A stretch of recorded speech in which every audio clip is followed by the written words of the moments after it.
Oh, all right. Hello, greetings. Welcome back to Black Bear News, where everything is connected. How y'all doing? Good to see you. Thanks for joining in on a Friday. Slow rolling into the weekend.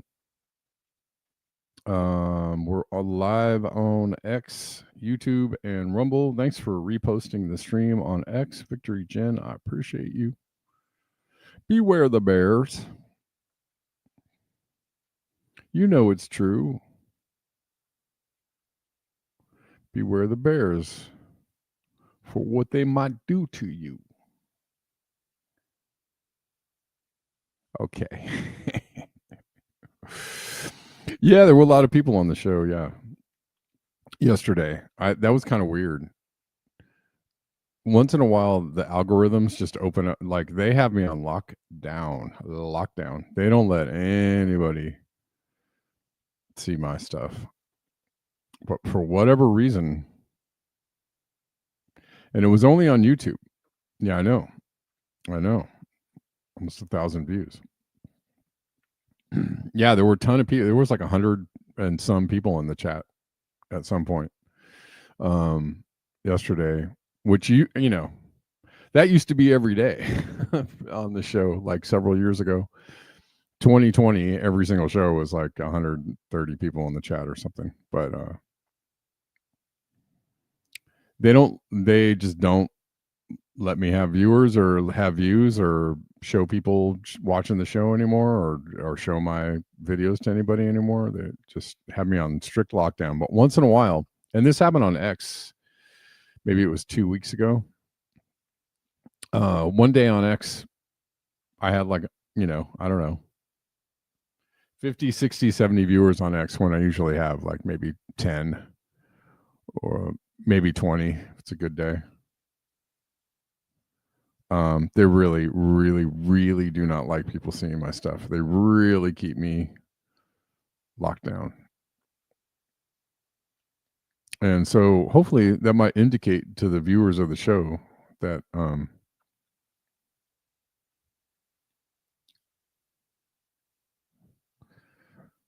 it's my message is the one they really, really don't want out there.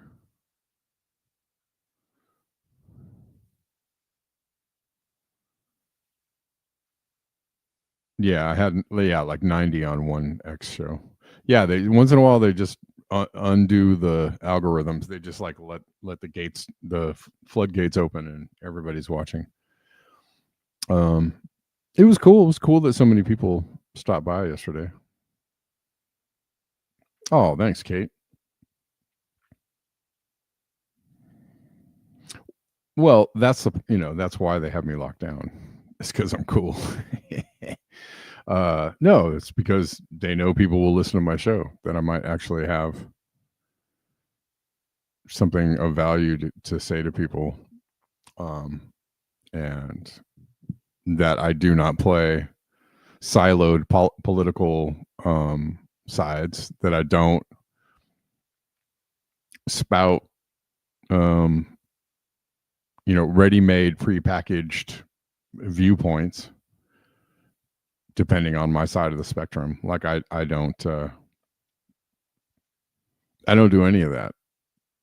And so that is the thing that they are upset about, which is what I was saying yesterday. And I hope nobody thought that I was equating Charlie Kirk with Malcolm X. I was not. But I hope everybody got the point was inconvenient bears. The point was they don't like people crossing political spectrums. If they like people to remain in their radical silos, carrying forward these unthought out prepackaged narratives. And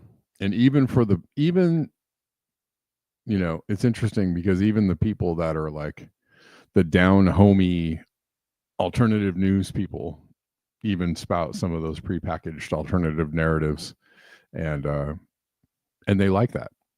They like that. Anyways, but the thing I was saying about Charlie Kirk is that he was, maybe starting to question his own narrative, and they don't like, a lot like Fred Hampton working with white supremacists against the state. Ooh, that there nothing really upsets them more than somebody crossing political lines, political or cultural lines, to embrace another group of people. Like, they hate that. They hate that. You're not finding my music? I will drop a link. Kate, you talking about this song? I put out another song. It's because it's not at Sam Bloom. It's at Matador with the 4. So it looks like this. Just type in Matador, M4TADOR.bandcamp.com. You will find it.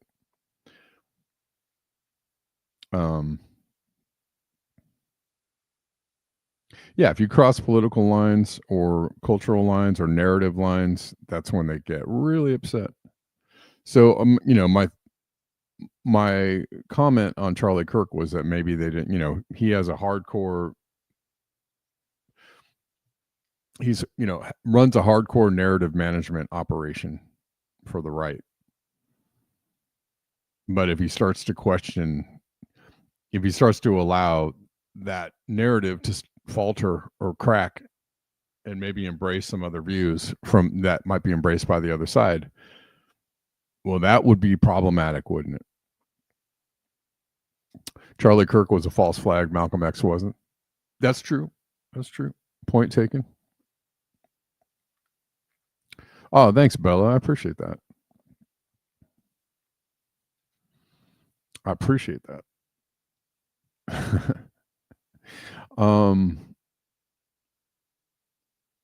Anyways, the thing about well, everything is a false flag these days. You're right. Malcolm X wasn't a false flag, but he was dangerous, obviously, to the state, and so much like Martin Luther King. And it's interesting because King and X were assassinated after they started embracing each other's views a little bit. They were squarely opposed to each other on how to oppose the state, and the state liked that there was a splinter between them, possibly. And then when they both started going, oh well, maybe there's something to be said for the other's viewpoint. All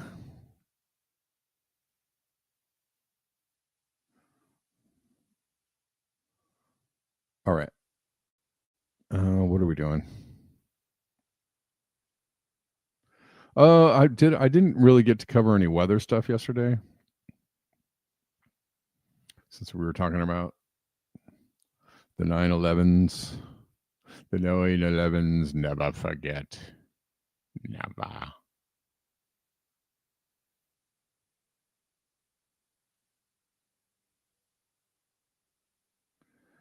Or totally forget.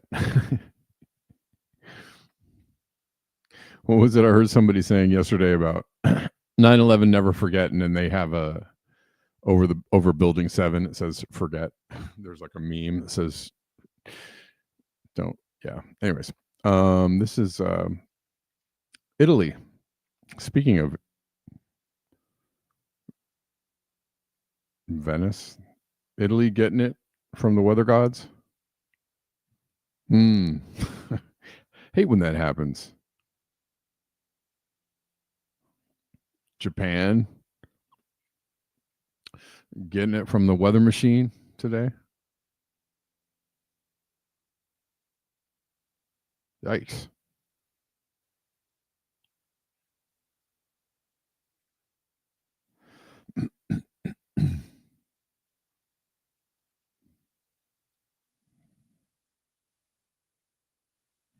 Mexico getting it. This is in Michoacan or Michoacan. Dang.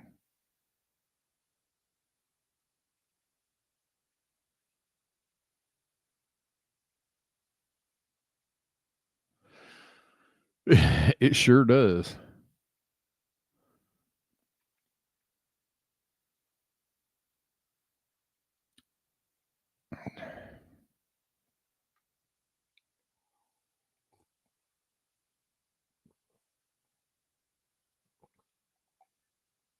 Forget data centers. How much energy do we need to power those space lasers?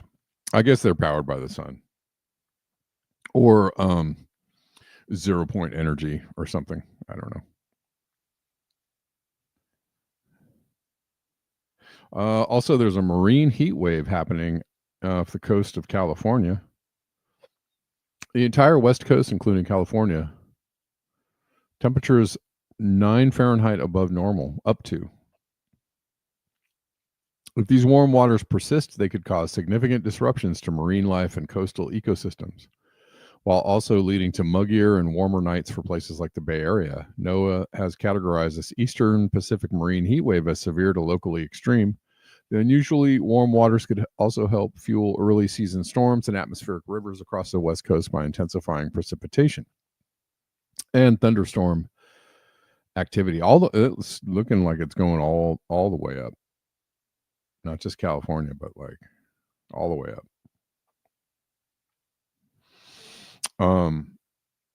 I was gonna comment about the warmer nights. It has been it goes all the way to Japan. Okay. Yeah. It has been really warm considering, we had a bit of a heat wave kind of thing going on, and it cooled off significantly. But even the nights are just not really coming down.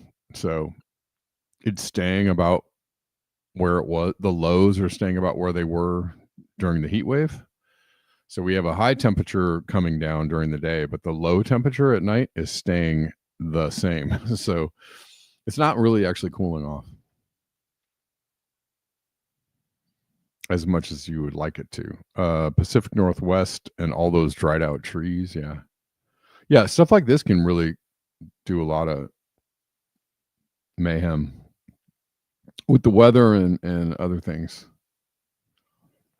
If you all remember the ridiculously resilient ridge from years ago, we had like I think it was like 2010s through the 2010s. There was a really long drought in California, like 10-year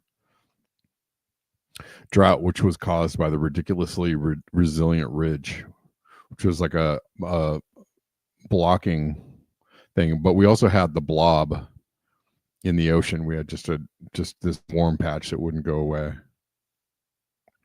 which they were saying was the thing that caused the ridiculously resilient ridge. So who knows what kind of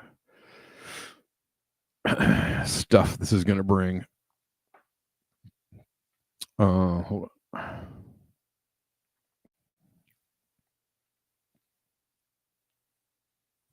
on. Hold on.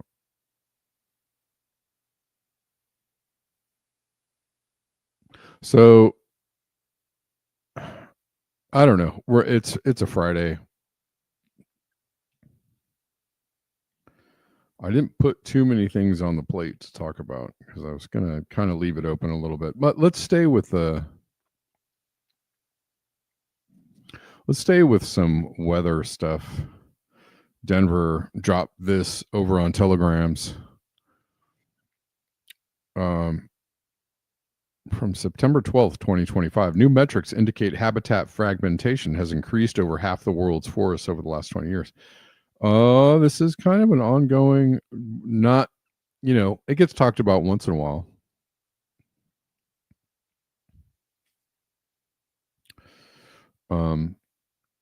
But this causes the fragmentation of the forests and the ever dwindling, areas that we call wild really take a toll on, the non-human population of the earth, the non-human plant and animal population of the earth. It really devastates.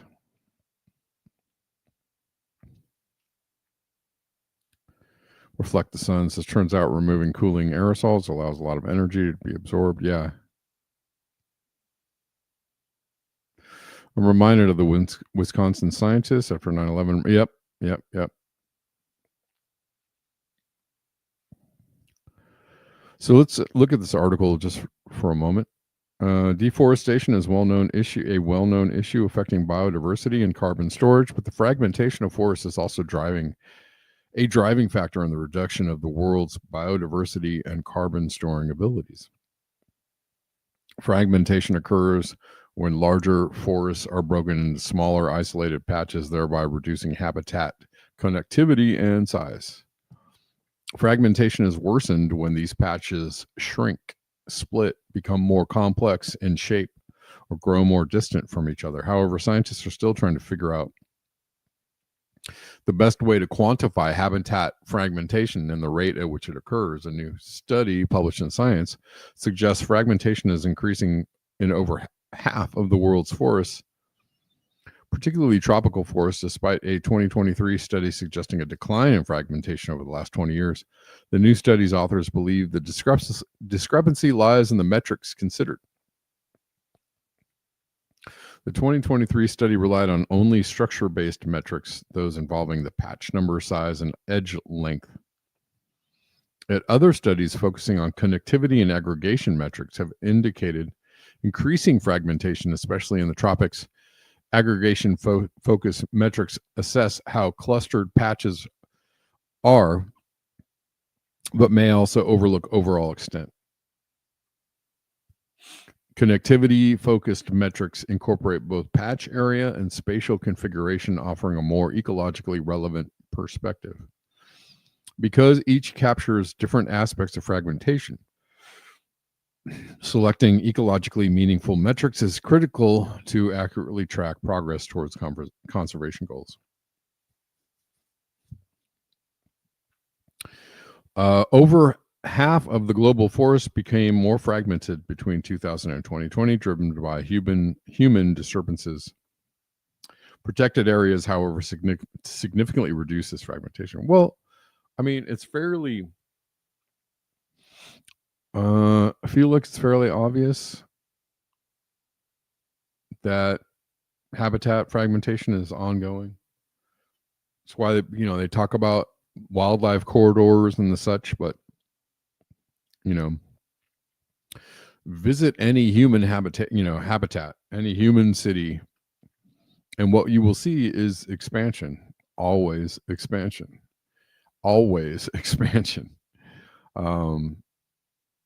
Pretty much, unless you're talking about like maybe the Rust Belt or something, but in most places it is expansion that is happening, and when that expansion happens, the thing it expands into is the wild, right? The wilderness, whatever it might be, whether it's forests, desert, scrub, whatever.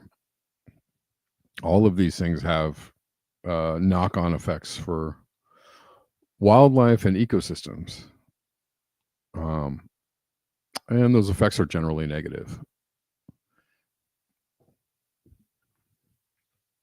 We haven't stopped expanding, therefore the fragmentation has not stopped expanding at all. Border fences, yeah, Jay Gibbons.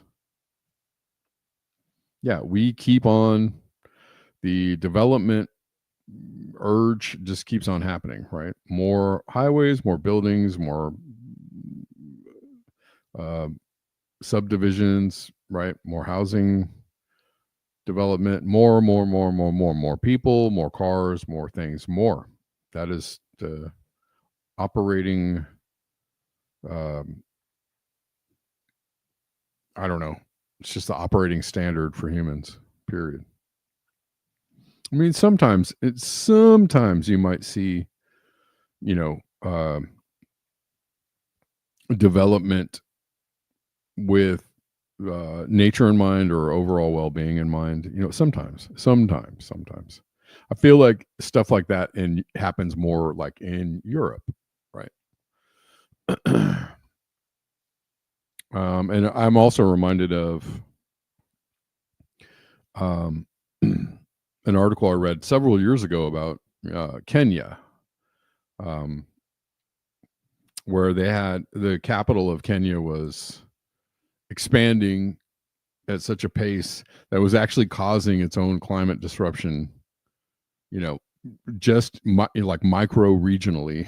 They were having major climate disruptions due to the rapid expansion of the city. And that's just how it is going.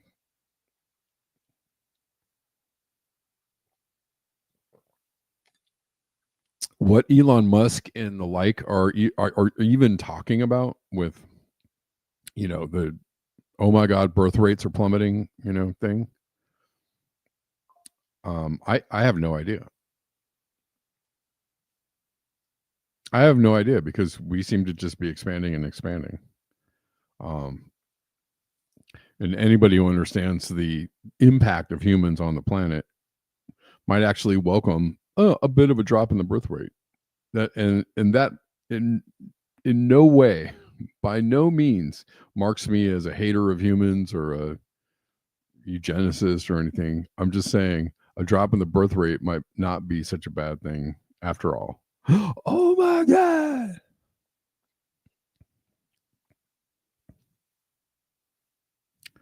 But, everybody has to interpret things in the extreme.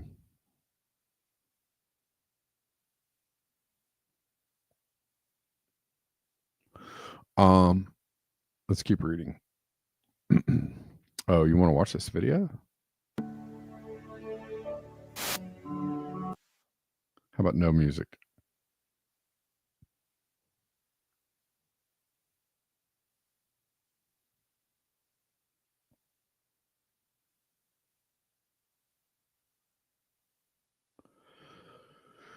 Okay.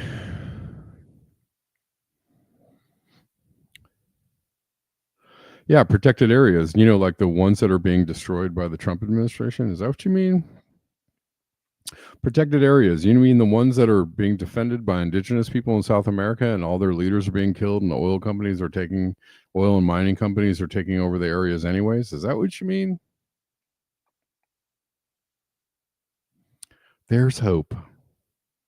To incorporate all relevant factors, the team used 9 fragmentation metrics and grouped into structure, aggregation, connectivity, blah, blah, blah. Okay. All right. Now I think we got the picture. I don't need to read anymore necessarily. I think we understand. All right, let's jump over to my God, I actually am having a hard time covering this article. Or this particular subject, and the subject is Charlie frickin' Kirk. God rest in peace. But Charlie.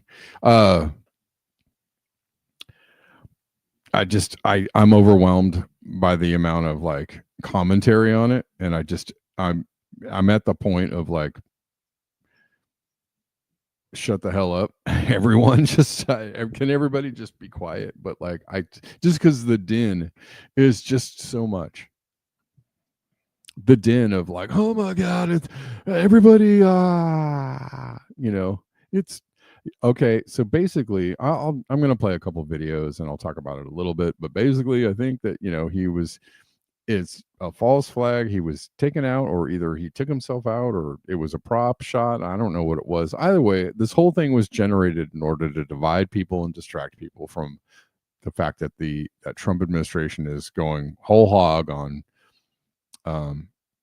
trying to, take ever more power for the president. That they're just doing all kinds of things. That they're, still cleansing Gaza. That there's, they're planning on probably cleansing us pretty soon. Kevin Barrett had a good take. What's his take? Does he have? Is it on? Can I find him on X or no? I mean, basically, I just see the whole thing as a divisive ploy, and it's really working. A lot of people think Israel took him out. Maybe Israel did take him out. I don't know. Ben Shapiro took him out. The theories are freaking endless. I don't know. I don't really know.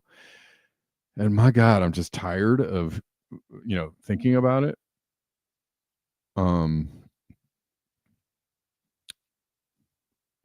Sometimes I feel like the din is not helpful, really, and I think this is one of those moments where I feel like, okay, let's not, yes, sure, it's interesting what happened and there's a lot of angles, but like maybe let's not focus on this quite so much and keep our eyes on, the larger picture. Because I'm sure something else really wild is afoot. Positive of it. Creative says Trump needs his distractions for no jobs and no exports except bombs. Yeah, there's that. There's economic cracks showing. I just, I don't know, and the divisive takes I find are not helpful. Let's see. Let's see if we can find Kevin Barrett's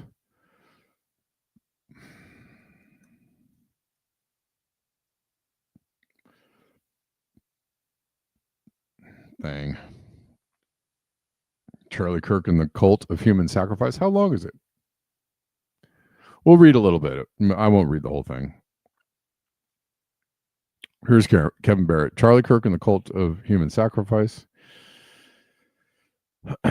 The eve of 9/11 anniversary, I was brushing up on my Spanish by watching a few minutes of TV in a hotel lobby in Malaga. When the story broke, Charlie Kirk had been shot. Though I had never been especially interested in Charlie Kirk, he always struck me as one of the countless TV talking heads who somehow draw big audiences for unknown and perhaps unknowable reasons. I immediately sensed that his death might be more important than his life. The mass-mediated demise of Charlie Kirk had all the earmarks of a spectacular, politicized ritual sacrifice, experts in the construction and maintenance of public myths.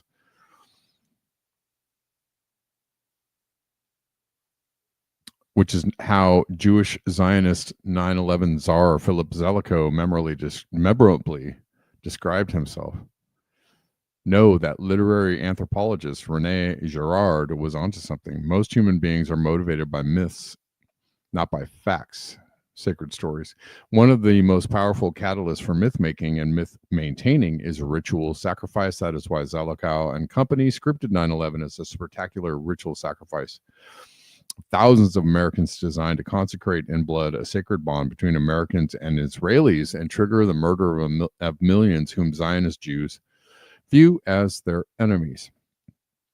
Charlie Kirk grew up in the shadow of that myth, the myth of 9/11, and lent his telegenic looks, voluble tongue, and modest intelligence to the cause of maintaining it. He was shot and killed on the eve of the 24th anniversary of 9/11, symbolically mixing his blood with the blood of thousands of victims of the Israeli attacks on New York and Washington. It suggests suggestively mythic, though perhaps coincidental, that Kirk was felled by a shot to the throat. JFK, too, was initially struck in the throat shortly before his brains were blown out of the back of his head.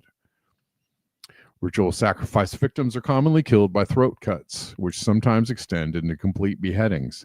Symbolically cutting the victim's throat can send a message about silencing the victim, as, for example, when Freemasons ritually slash the throat of a Moser who has spilled unspeakable secrets. The Freemasonry oath for an entered apprentice includes a symbolic penalty when the candidate promises to have my throat cut across, my tongue torn out by the roots if they reveal Masonic secrets. Yikes. Might Charlie Kirk have spilled a secret or two? Ricky Hale points out, while Kirk had supported Israel's genocide, he had started examining October 7th and called it an inside job. Well, no, duh. Kirk was also starting to let his conservative Christian followers in on another big, nasty secret. Zionist Jews dominate the media and are by far the biggest force behind all form of censorship in the West. It's a big, nasty secret, but it's a pretty open, big, nasty secret. I mean, I think that did Kanye just say the same stuff? On like Alex Jones, no less. Anyways, Kirk had complained about how Israel is one of the country is the one country he is not allowed to criticize, and Zionists were turning against him. He opposed Trump's crackdown on anti-Israel protests at universities. So there you go. I mean, okay, I'm going to end the reading right here. This is exactly what I was saying yesterday. He was instrumental in carrying a narrative and then started to go against the narrative, and they don't like that. And so perhaps he was punished for that. I don't know. I still don't know the whole story, and I'm going to give myself a breather of thinking about it, probably the whole weekend. And then I'll come back to thinking about it later when more is revealed. I'm sure there will be more revealed, but I'm tired of thinking about this story already. I can't say it enough how overwhelmed my brain is by all the takes on this. I just can't take it. I'm going to make some music today after the show, and I think I'm just going to keep doing that all weekend. Yikes.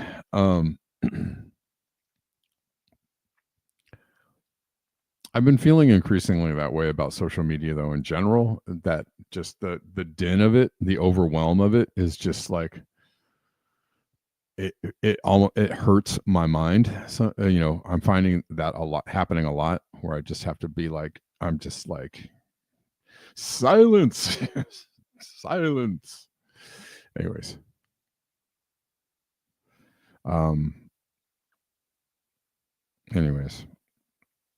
Here's a couple of things around the Kirk story that are interesting.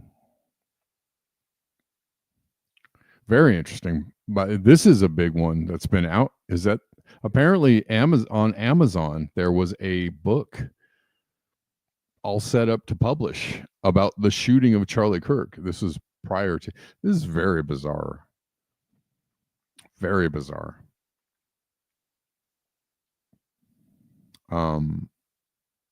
You see this a lot in well, you've seen it a lot over the last couple of years, mistakes that kind of reveal premeditation around certain events. Things like a TV station accidentally showing the results of an election, right? Prior to the election, right? So, and we saw that. We've seen that over the last few years. Like, oh, oopsie, and people are like, hey.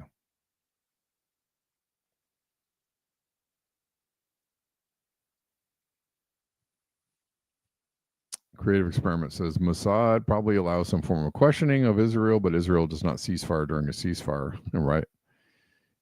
Yep. Ooh, my God, Denver.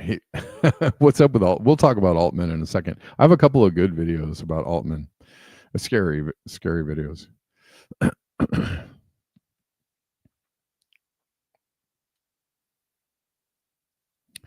The thing is that all of these things go forward.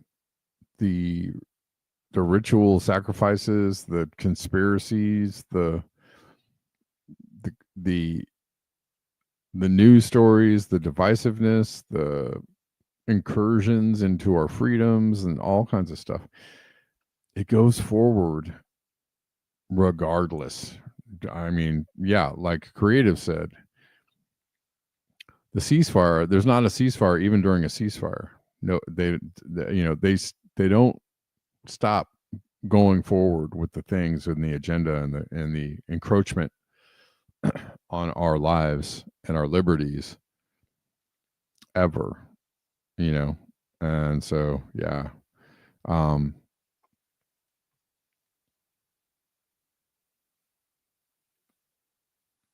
Dimensional time shifts are the first sign that something is hinky on your planet. Okay. Yeah.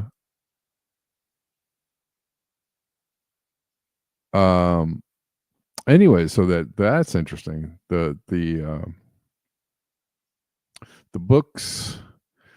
book on Amazon.com almost published, but not quite, prior to his shooting.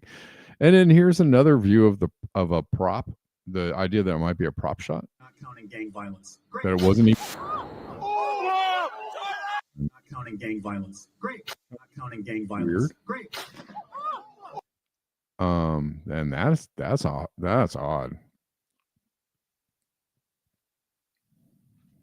That is very odd. So, I mean, that calls into question the whole, and so many things. It's kind of like the Trump assassination. This has all the, sorry for the pun, earmarks of the Trump attempted assassination, where it's like there is a shooter, there is a gun, there is a shot, somebody gets shot in the crowd, but not here, not in this one. There's fake blood, probably, right? It's a prop. His ear didn't actually get hit, et cetera, et cetera. It's almost the same playbook as the Trump fake assassination. If this is a prop shot, it's the exact same playbook. It's interesting.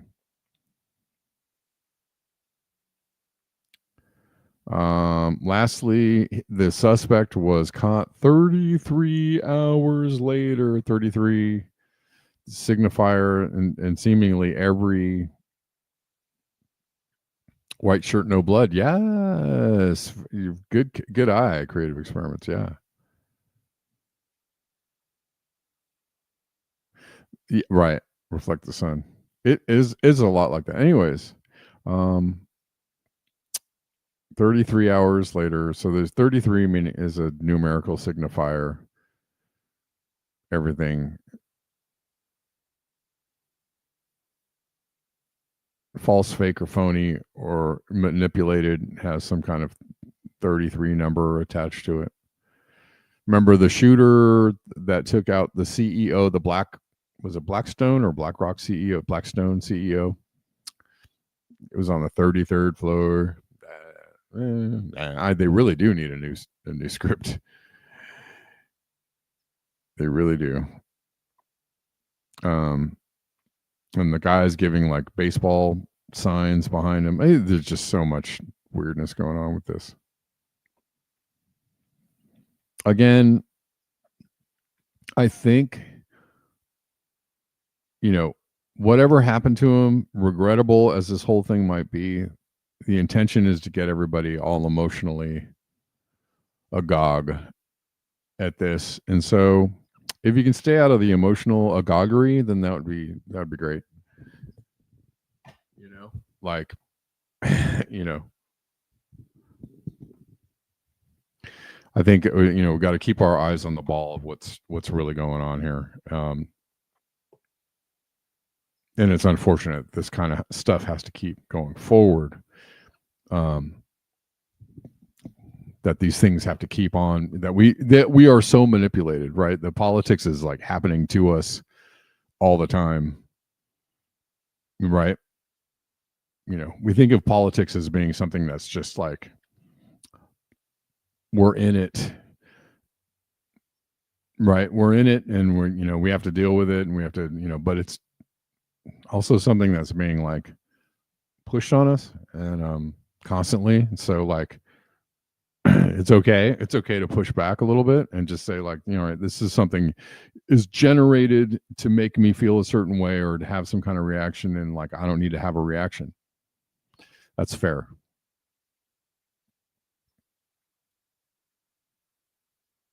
I thought it was interesting that his name was George Zinn. I don't know why I thought that name was interesting.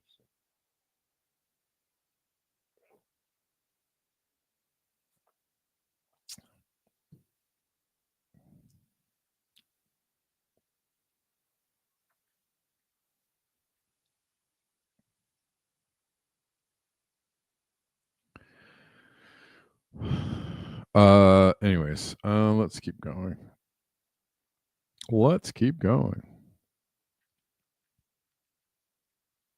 Let's talk about Altman. Guys, if you like the show, if you enjoy the show, if you like hanging out here and the conversation and the chats and the whatnots, love your memes on X. By the way, Victory Jen, thank you for the awesome memes pre-show.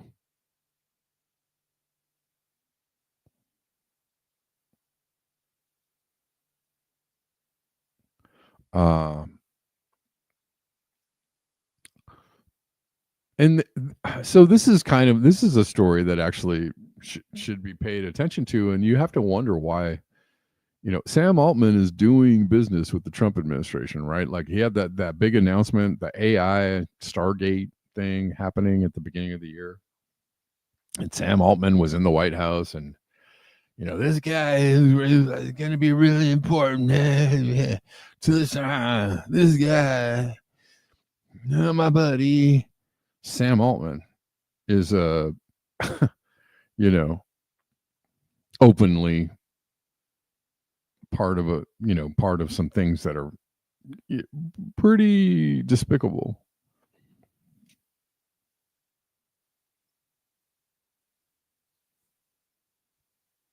But why were his pants down? Did anybody find out about that?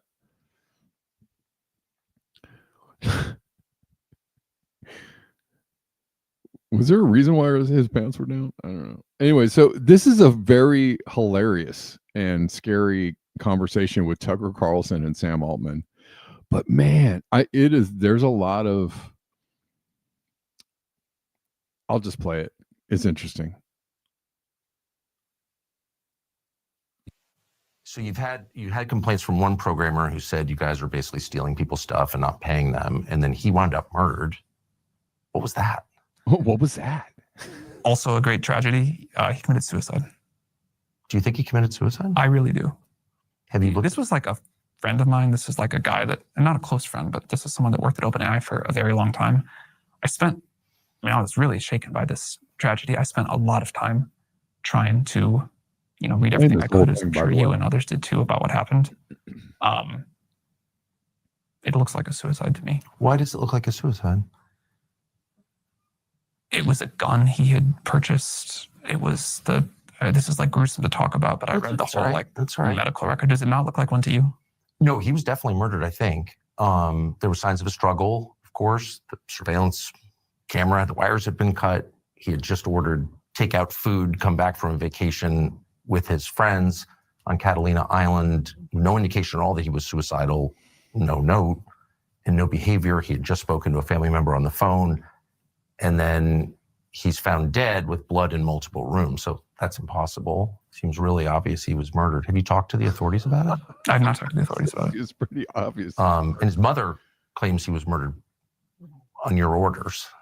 Do you believe that? I'm asking. I mean, you just said it. So do you believe that? I think that. Do you guys? So how scripted do you think this is? I've watched this a couple of times, and it's hilarious on one level. On another level, I'm just like, I'm starting to see the script writing in it, or the intentionality of it. Anyways, pretty good. Worth looking into. And if a guy comes out and accuses your company of committing crimes, I have no idea if that's true or not, of course, and then is found killed and there are signs of a struggle, I don't think it's worth dismissing it. I don't think we should say, well, he killed himself when there's no evidence that the guy was depressed at all. Exactly, Bella. I think, and if he was your friend, I would think you would want to speak to his mom. Or I did offer. She didn't want to. So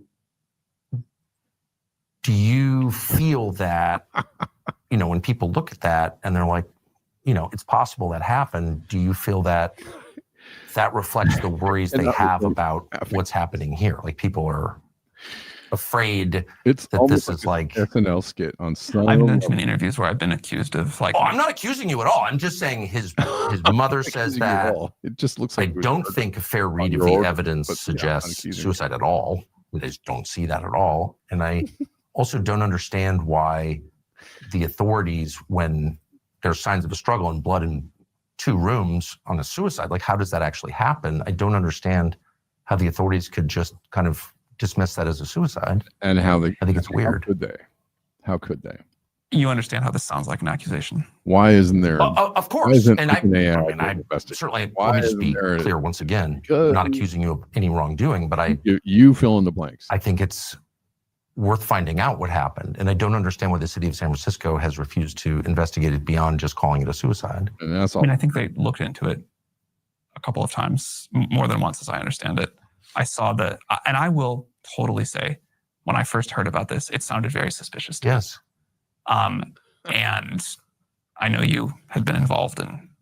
Was mother You were reached asked to look out into to the case. And I don't know anything about it. It's not my world. She just reached out cold. She reached out cold. Wow. And I spoke to her at great length, and it scared the crap out of me. The kid was clearly killed by somebody. That was my conclusion, objectively, with no skin in the game. And you, after reading the latest report, Yes. like, look, I immediately called a member of Congress from California, Ro Khanna, and said, "This is crazy. You got to look into this." And nothing ever happened. And I'm like, what is that? Again, I think this is, I feel strange and sad debating this and having to I'm not myself even seem debating totally it, I'm crazy. just And you are a asking. little bit accusing me, but He does, Denver. this was like a wonderful person and a family that is clearly struggling. Yes. And I think you can totally take the point that you're just trying to get to the truth of what happened. And I respect that.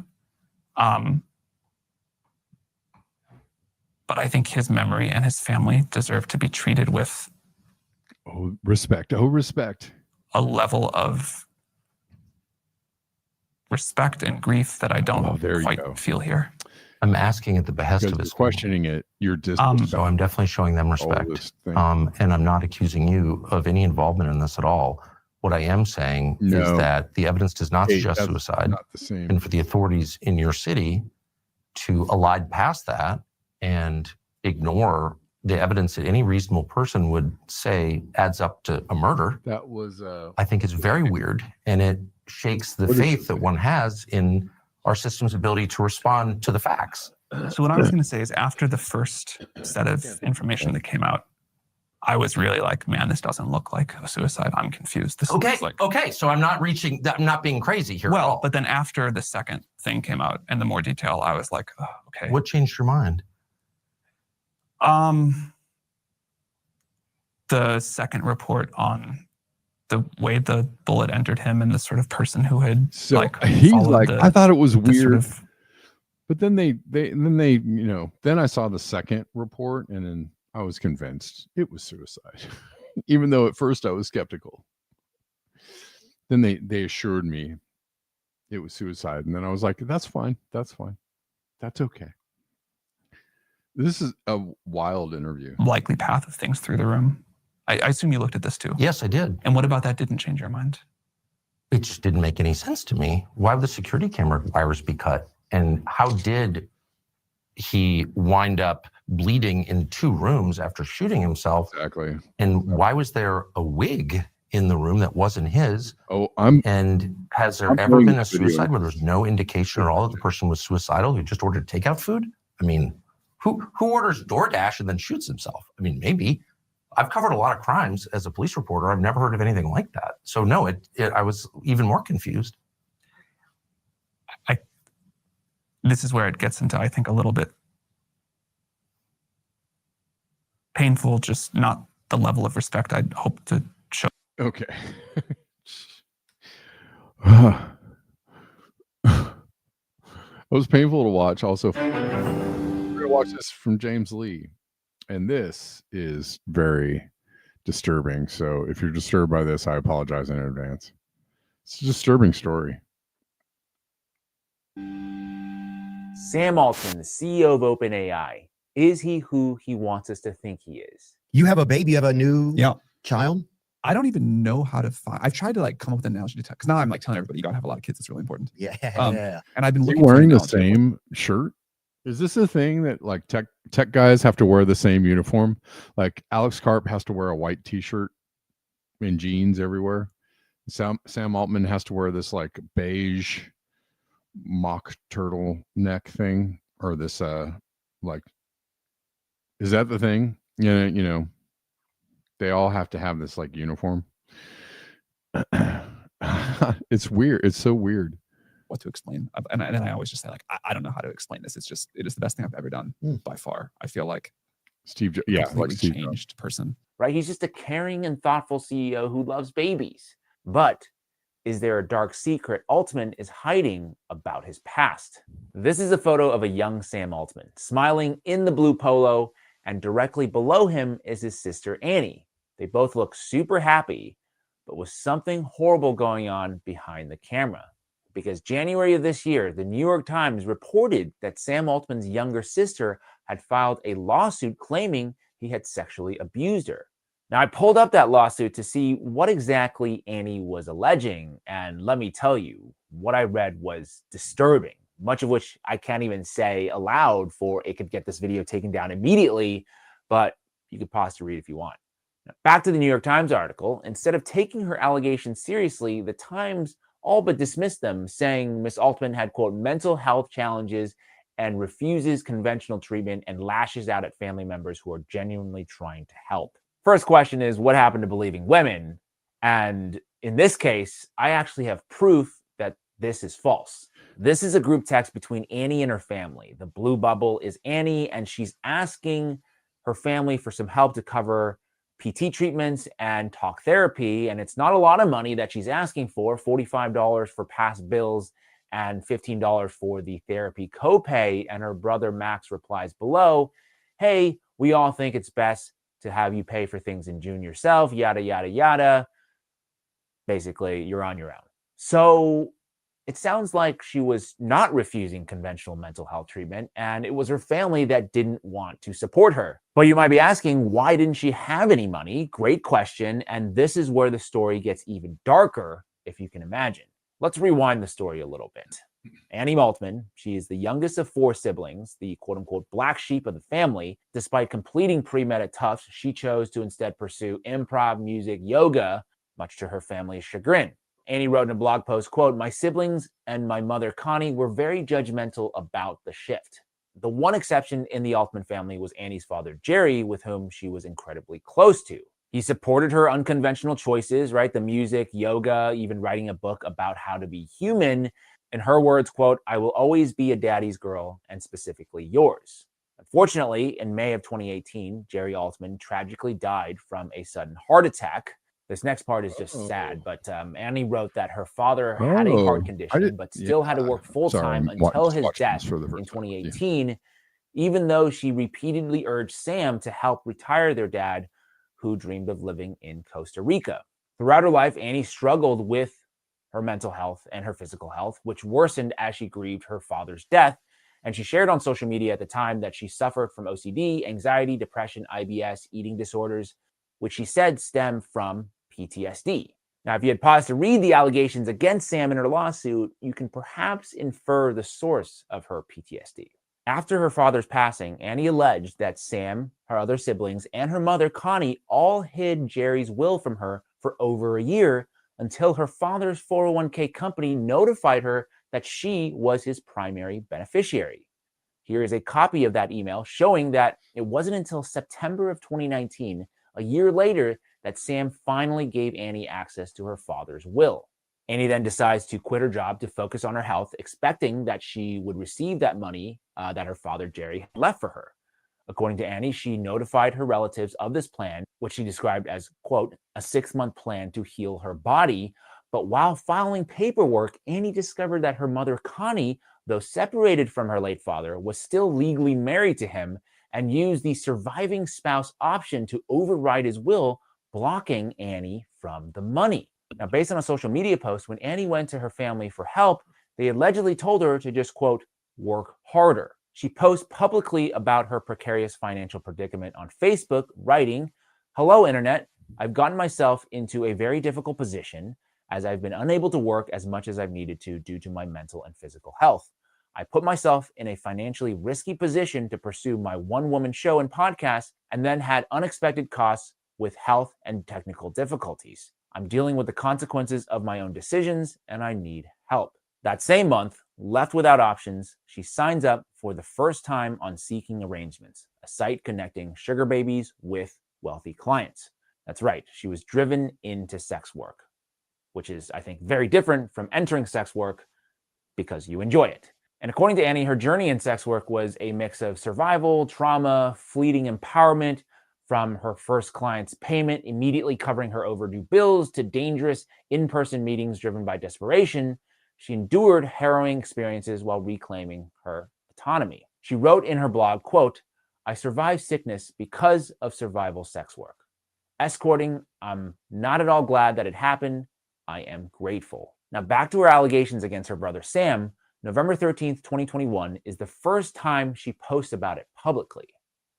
And then 1 year later, on November 30th, 2022, OpenAI launches ChatGPT to massive fanfare and meteoric success. Sam Altman becomes a household name, as we all know, the Oppenheimer of our age, as he's called in New York Magazine. Meanwhile, Annie is a ghost, who for the longest time, ChatGPT didn't even recognize her existence. Because remember, ChatGPT is basically just an internet scraper. So if he doesn't talk about her in his interviews, she basically doesn't exist. Now, the timeline is kind of important there because a lot of people online are saying that Annie is making all the stuff up about Sam because she wants to extort him for his money. But as you can clearly see there, she made these allegations long before the launch of ChatGPT and before we knew it was going to be a success. Full disclosure, on September 24th, 2023, on the eve of Yom Kippur, Sam sends this email to Annie apologizing for not helping her. And in regards to the sexual assault lawsuit, Sam states unequivocally, quote, "All of these claims are utterly untrue. The situation causes immense pain to our entire family." Look, I don't know the truth, honestly. Nobody does other than Annie and Sam. But I will say that it's easy, super easy to dismiss these allegations because it's inconvenient. On one side, you have Sam Altman, one of the most powerful people in the world, a steward of AI technology that is almost certainly going to alter the course of human history. Annie, on the other hand, is his crazy sister. Who are you going to believe?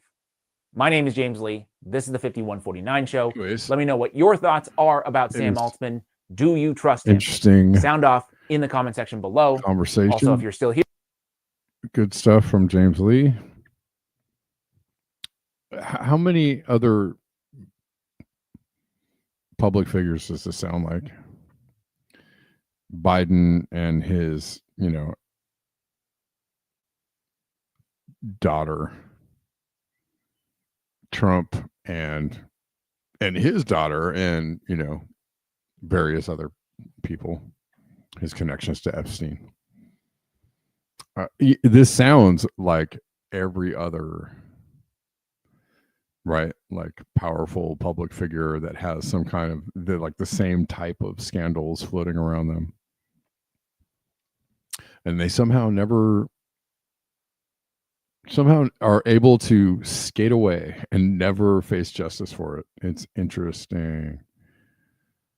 Yep, that's what it is. That's what it is. It's very interesting. And kind of sick. All right, the last thing, not kind of sick, very sick. Last thing I want to talk about before I take off is from the Solari report. Tyranny is on the prowl. The U.S. government is trying to bring the Patriot Act, or not trying, is bringing the Patriot Act to digital assets. Yo. I want to read this real quick because well, the Patriot Act is one of the lingering, it's not actually a law anymore, or it's not actually in force anymore, but it has done what it needed to do as far as move our country down the fascist path that it has gone.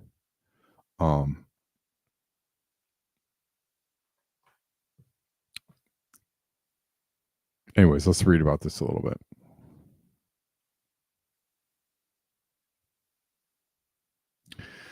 This week seems to be the week of revisiting useless legislation that turned fatal for the constitutional rights of U.S. Americans while proving lethal for many non-U.S. citizens. While we were happy to report that the Treasury is working on reforming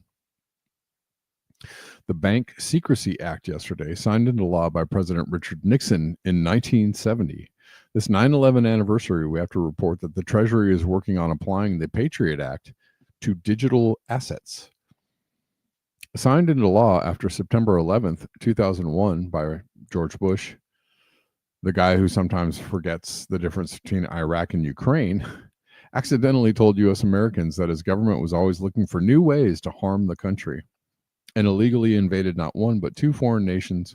Oops, the Patriot Act effectively grants the U.S. government special powers to bypass constitutional protections in the face of terrorism, including warrantless surveillance and the suspension of due process rights that have led to the unjust imprisonment and relentless torture of hundreds of people around the world. Since 2001, the Patriot Act has significantly shaped the financial world, mandating that the strict application of Know Your Customer, or KYC frameworks, tightening anti-money laundering laws, and increasing the sharing of sensitive information between both private and public entities. Always remember these anti-money laundering laws are applied to you, but never to the people enforcing them.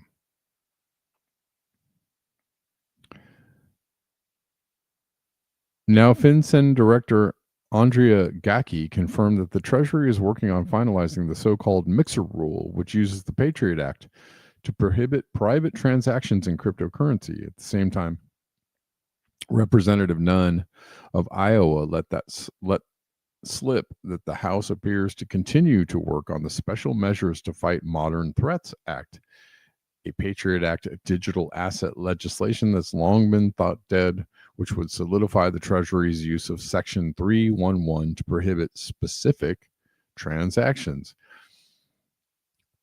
CBDCs, anybody? Controllable money, anybody?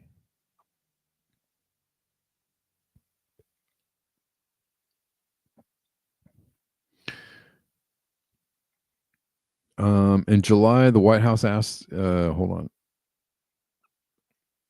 July, the White House asked the Treasury to finalize the so-called mixer rule, a Biden-era regulation that would outlaw almost every mechanism for privacy on public blockchains for U.S. Americans.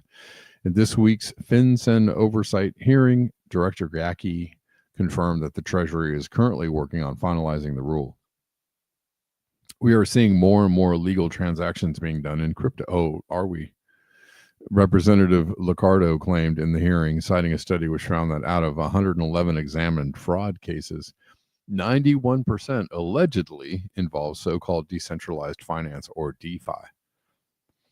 The concern here, according to Liccardo, arises from the pseudonymity of transactions. How exactly are you going to do your job when transactions move through DeFi? Liccardo asked the director. While Gacki stated that FinCEN was working with blockchain analysis companies to de-anonymize pseudonymous transactions, Liccardo countered that software like mixers would allow users to evade even sophisticated detection techniques. To alleviate Liccardo's concerns, Gacki pointed Liccardo to the Biden-era mixer rule, stating that FinCEN and the Treasury are exploring new steps on that. Since the mixer rule has already passed the notice of proposed rule making and public comment periods, its next step would be the finalization of the rule. The delicate thing is to not restrict legitimate transactions, such as by people trying to shield their activity from oppressive regimes. Oh, those oppressive regimes, Gacki stated, adding that we have to make sure that we tailor any approach here to be directed at illicit activity. The mixer rule is not a mixer rule. The Treasury's mixer rule is not so much a mixer rule rather than a blanket ban on any software and even behavior that would grant users of public blockchains transactional privacy. As such, the rule would deem the following software and behaviors a primary money laundering concern, meaning that such transactions would end up blocked by centralized intermediaries and could put an end to the development of privacy software, even for non-custodial wallets, under the threat of criminal liabilities. These include pooling or aggregating cryptocurrency from multiple persons, wallets, addresses, or accounts, using programmatic or algorithmic code to coordinate, manage, or manipulate the structure of a transaction, splitting cryptocurrency for transmittal and transmitting the cryptocurrency through a series of independent transactions, creating and using single-use wallets, addresses, or accounts, and sending cryptocurrency through such wallets, addresses, or accounts through a series of independent transactions, exchanging between types of cryptocurrency or other digital what? That's ridiculous. Or other digital assets. I mean, that a lot of transactions happen that way already. It's weird.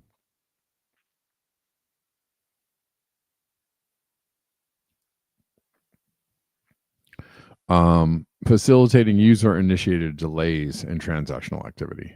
Notably, the mixer rule suggestions on cryptocurrency swaps, transaction delays, splitting, and the creation of single-use addresses, wallets, and accounts would even put users under suspicion, with the authorities potentially ending in criminal liability, similar to how transaction structuring, sometimes also known as smurfing, is deemed a federal crime in traditional finance, referring to the international breakup of transactions to fall below the $10,000 currency transaction reporting requirement. In traditional finance, smurfing carries a federal prison sentence of up to 5 years, even if the money transferred did not stem from illicit origins. Good to know, I guess. As a consortium of industry groups, including the Bitcoin exchange Swan, the venture capital fund 10x, and the Bitcoin privacy wallet Samurai Wallet, wrote during the rule-making's public comment period last year, the proposed special measures would unreasonably infringe upon the legitimate financial privacy interests of cryptocurrency users and would apply to a variety of digital techniques that are not mixing transactions at all, but rather simply represent good cybersecurity practices. Similarly, the advocacy group Coin Center stated at the time that if the Treasury's proposed standard was applied to non-digital currency transactions, any transaction involving physical cash would be a primary money laundering concern. This category is woolly, subjective, and immense. It effectively includes any transaction made with privacy. Okay, I'm going to end reading it there. Yeah, let's just make the rules, super general, and they could, inclusive of almost anything that you might do.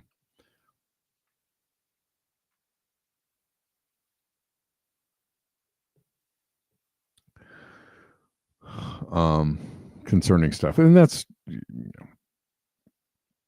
what they're trying to do, while being, especially the Trump administration is trying to come across as pro crypto, while at the same time bringing forward a lot of the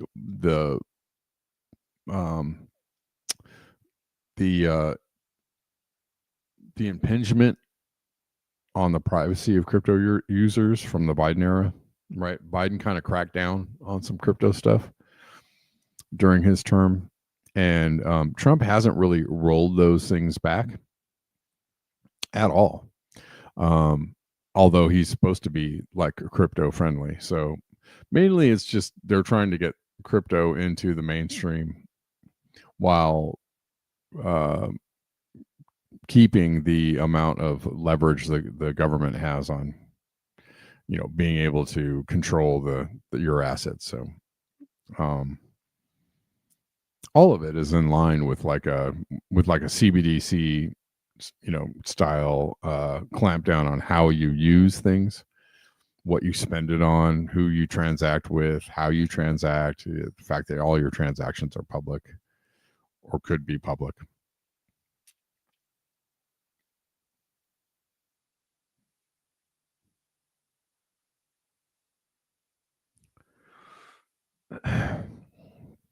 Let's see, what is this? Denver, James Forrestal.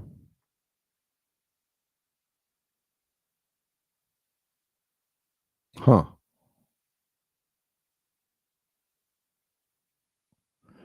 Okay. What was that other Wi-Fi show that we were talking about that I completely blanked out on going and watching? This is a couple of weeks ago.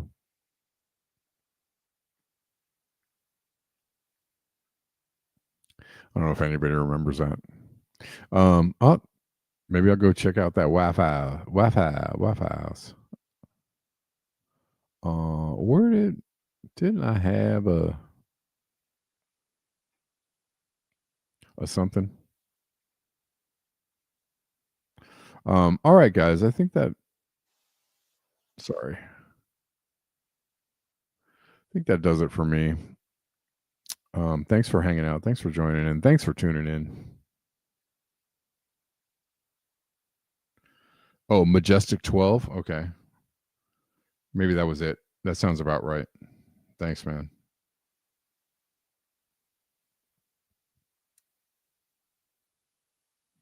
All right, guys.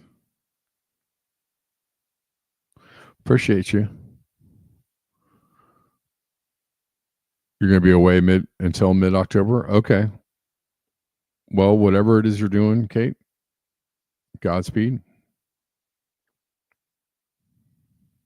And I will see you on Monday. Enjoy the weekend. Oh, Forrestal was an initial member of Majestic 12. Oh. All right. I'm going to have to go check these out. All right. Thanks, guys. Appreciate you. We'll see you on Monday, and always remember to beware the bear.